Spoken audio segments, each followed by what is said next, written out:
그 홍익대학교 도고동문학과 김나희 학생이 그동안 공부했던 과정에서 좀 힘들었던 것, 그다음에 좋았던 것, 과정을 한번 설명해 주는 시간을 가져볼 겁니다. 네. 김나희 학생 한번 자기소개 해볼까요? 안녕하세요. 저는 작년에 선생님께 상담받고 홍익대학교 도고동문학과 합격하게 된 김나희입니다. 아, 네. 그러면 이제 공부하면서 가장 힘들었던 건 뭘까요? 아무래도 목표는 처음에 높게 잡고 시작했는데 모의고사 볼 때도 그렇고 선생님한테 항상 제가 존다고 했죠. 네. 그래서 노력한 것만큼 몸이 약간 안 따라줄 때마다 힘들었던 것 같아요. 그쵸. 근데 그 체력이 안 돼서 그랬을까요? 체력도 있는 것 같은데 끝나고 생각해보니까 제가 수강 신청할 때도 그렇고 논술할 때도 그렇고 긴장하면 엄청 막 하품 나오고 에너지가 밑으로 그러더라고요. 그러니까 나이 학생은 긴장하면은 네. 오히려 뭔가 좀 처져요. 처져서. 근데 작년에는 나도 몰랐다 그 사실. 네, 그래서 그죠? 작년엔 의지가 너무 약하다 이러면서 그런 얘기를 우리가 주로 했는데. 그거였구나. 그러면은 나이 학생은 재수했잖아요. 네. 그죠? 현역대하고 재수 때 공부할 때 차이가 뭐가 있었을까요? 현역 때는 아무래도 수시로 학종으로 간다고 수시 내신 위주로 하고 정시는 그냥 최저 맞춘다고 가볍게만 했었는데 아무래도 재수할 때는 수시 완전 하지 말고 정시랑 논술만 하자 해서 정시 위주로 했던 것 같습니다.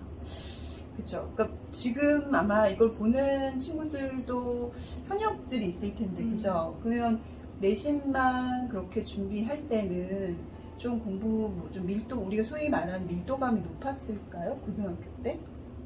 그렇게 높지 않았던 것 같아요. 그쵸. 그 재수할 때 훨씬 공부를 많이 했겠네요. 네.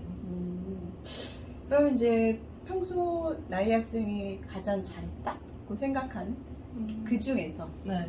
내가 뭐 다 여기 오면 애들이 다 못했다 그러거든요. 그래서 그래도 내가 잘했다고 생각하는 과목, 그 다음에 그 학습법 한번 소개해 볼까요?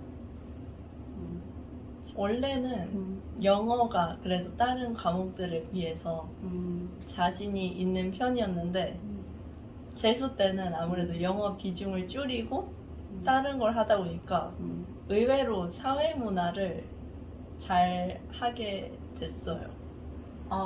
비중을 사회문화 쪽으로 늘리다 보니까. 사회문화도 원래 정법하다가 급하게 바꾼 거였는데 근데 사회문화는 지금 현재 선택 과목을 할 때 학생들이 그 도표 문제를 굉장히 어려워하던데 근데 그거 어떻게 했을까요? 저도 그 고모 끝나고 나서부터 계속 도표 문제가 너무 안 풀리고 학원에서도 사회문화 수업하는데 어려운 문제 킬러가 너무 안 풀려서 걱정이 많았는데 그냥 기출 위주로만 고모 이후로 계속 했거든요. 개념에서는 아예 안 틀리려고 하고 도표에서 틀릴 것 같으니까 근데 그렇게 하다 보니까 수능 때는 의외로 사회문화를 제일 잘 보게 됐어요. 그러면은 그 다른 왜 우리 사설 모의고사도 많이 친구들이 준비하잖아요. 근데 그러면 그 사설보다 기출을 조금 더 많이 풀면 효과가 있을까요? 저는 아무래도 사설은 너무 어렵고 막 개념도 엄청 꼬아가지고 더 헷갈리고 불안해가지고 기초를 충실하게 한다 이런 느낌으로 해서 효과가 있었어요. 그 오답 분석 꼼꼼히 하면서 과목별로 가장 효과를 본 게 있다면 뭘까요? 일단 국어 같은 경우에는 제가 엄매 약했잖아요. 그래서 마지막까지 막 불안하다고 그랬었는데 모의고사 풀면서 엄매 개념을 다 훑긴 어려우니까 틀렸던 거나 애매했던 거 세모 표시되었던 개념 위주로 공부하고 외우고 그러면서 엄매는 도움 받았어요. 그렇구나. 그러면은 그 나머지 과목도 도움을 받은 게 있다면? 나머지 과목은 영어 같은 경우는 나이 학생이 영어는 좀 잘했던 걸로 아는데 근데 오답 분석이 뭔가 특별한 게 있었을까요? 잘했던 과목인데 일단 주제나 요지 이런 데서 무조건 틀리면 안 되는데 가끔씩 틀릴 때가 있단 말이에요. 그쵸. 예. 그래서 오전 때는 이거 틀리면 안 되는데 안 왜 된다. 틀렸지? 하고 보고 다음번에는 너무 막 시간에 쫓겨서 그러지 말고 해야겠다 하고 생각하고 풀고. 네. 아, 그렇구나. 그러면 나이 학생 논술로 합격한 걸로 아는데 그 논술 준비 기간하고 방법이 뭐가 있었을까요?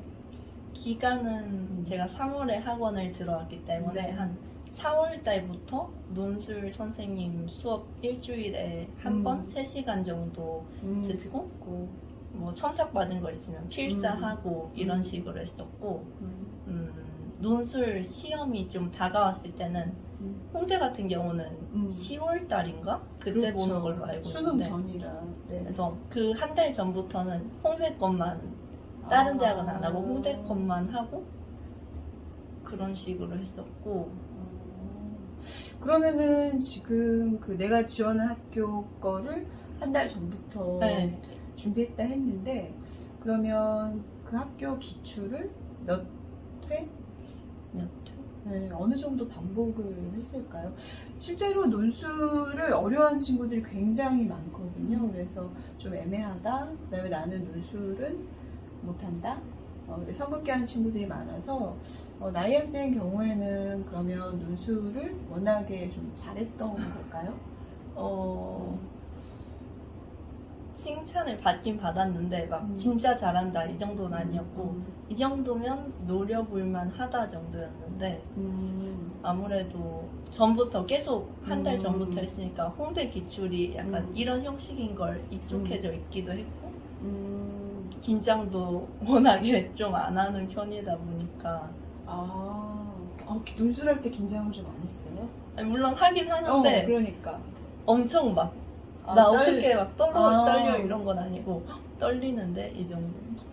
그러면 그 한 달 전에 그 논술 준비를 할 때 일주일에 뭐 몇 회? 그러니까 몇 시간씩 했을까요? 일주일에 한 번으로 한 건 똑같았는데 약간 시간 나거나 좀 공부하기 싫다 이럴 때마다 필사한 것들 보거나 그런 식으로.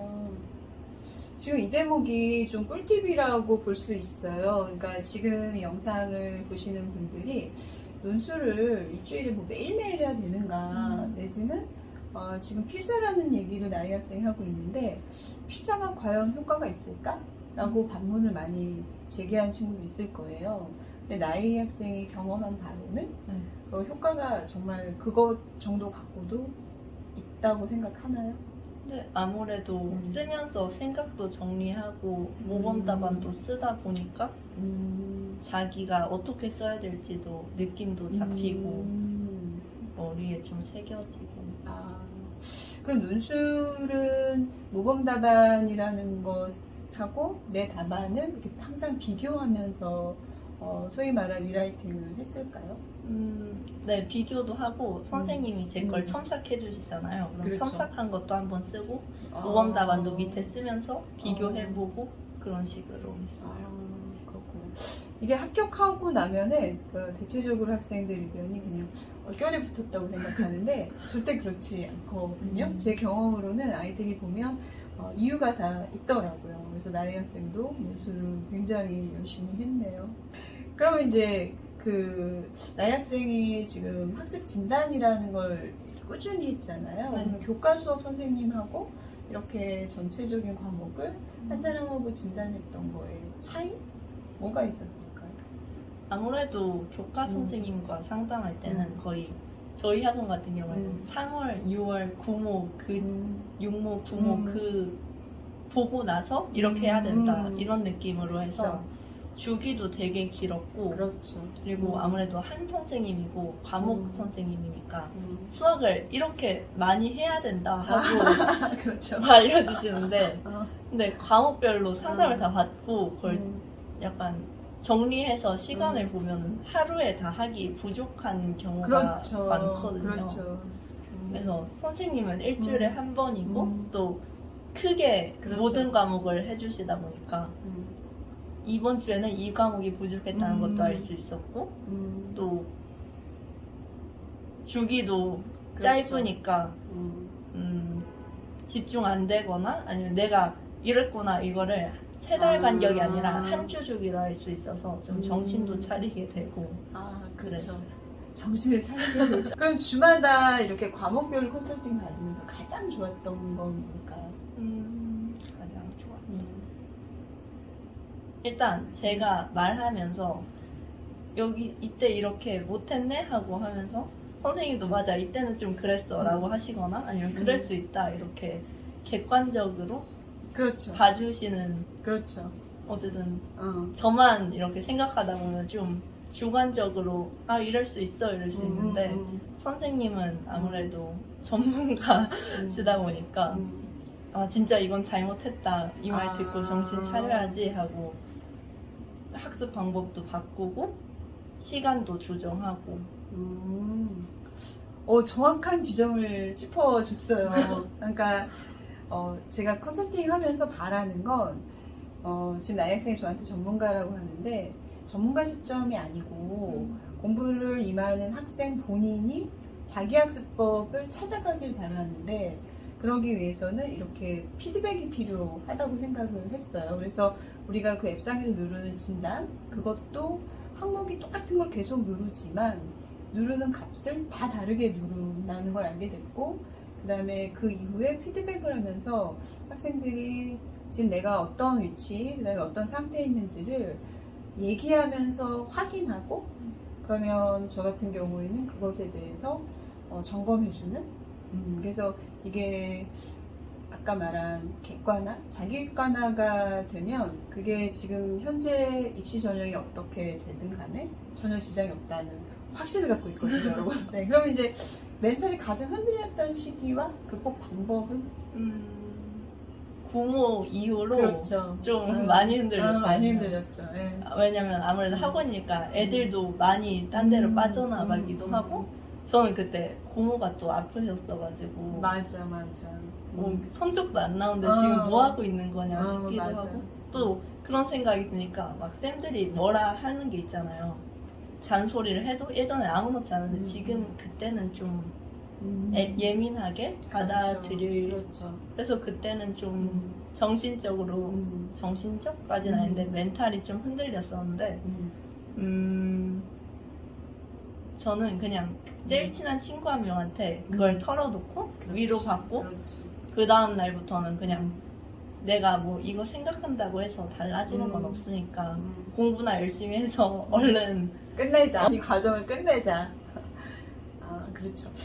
그럼 이제 원서를 쓸 때 이때 어떻게 지원하는 게 좋다고 생각하나요? 지금에 와서 보니? 그땐 몰랐지만 그때는 제가 아까도 말씀드렸듯이 고모 이후로 힘들어가지고 좀 쫄아 있었다고 그렇죠. 해야 되나? 그렇죠. 위축되어 있었거든요. 그래서 고모 때 제가 3합 6이 나왔음에도 불구하고 수능 때는 안 나올 것 같은 거예요. 그래서 막 2합 4 위주로만 쓰고 그랬었는데 수능 때 오히려 잘 나와가지고 제 생각에는 한 번이라도 약간 잘 나온 때가 있었으면 그거 기준으로 한두 개 쓰고 그렇죠. 원래 자기 성적이나 그런 대로 3개 정도 쓰고 나머지는 좀 안전한 데 쓰는 것도 괜찮은 방법. 그렇죠. 지금 우리 나이 학생이 확실히 그 한 번 더 해봐서 꿀팁을 잘 전달하고 있는데 꿀팁은 원서 작성이라고 저는 생각을 합니다. 그래서 원서를 쓸 때 지금 나이 학생처럼 대체적으로 학생들이 위축되어 있고 그리고 모의고사는 모의고사일 뿐 수능은 다르다. 그래서 하향 한정을 주로 쓰죠. 이것도 떨어지면 나는 또 해야 된다. 이런 강박에 그죠? 그런데 상향이라고 해서 어마무시한 상향은 아닐지라도 목표를 설정함에 있어서 한두 개 정도는 그죠? 써보는 게 나중에 미련도 없을 뿐더러 공부할 때 좀 동기부여도 되지 않을까요? 그러니까 여기를 한번 붙어보자. 그러면은 지금 마지막으로 나이 학생이 좀 하고 싶은 얘기가 있을까요? 아무래도 지금 고모가 다가오고 있으니까 저희 동생도 고3이거든요. 그래서 동생도 그렇고 고3 친구들이나 재수하시는 분들도 엄청 힘들고 좀 긴장도 되고 그럴 것 같은데 그래도 고모보다는 수능이 중요한 거니까 너무 고모 또 뭐 열심히 준비하되 안 나와도 너무 상심하지 마시고 수능 열심히 준비하시길 바랍니다.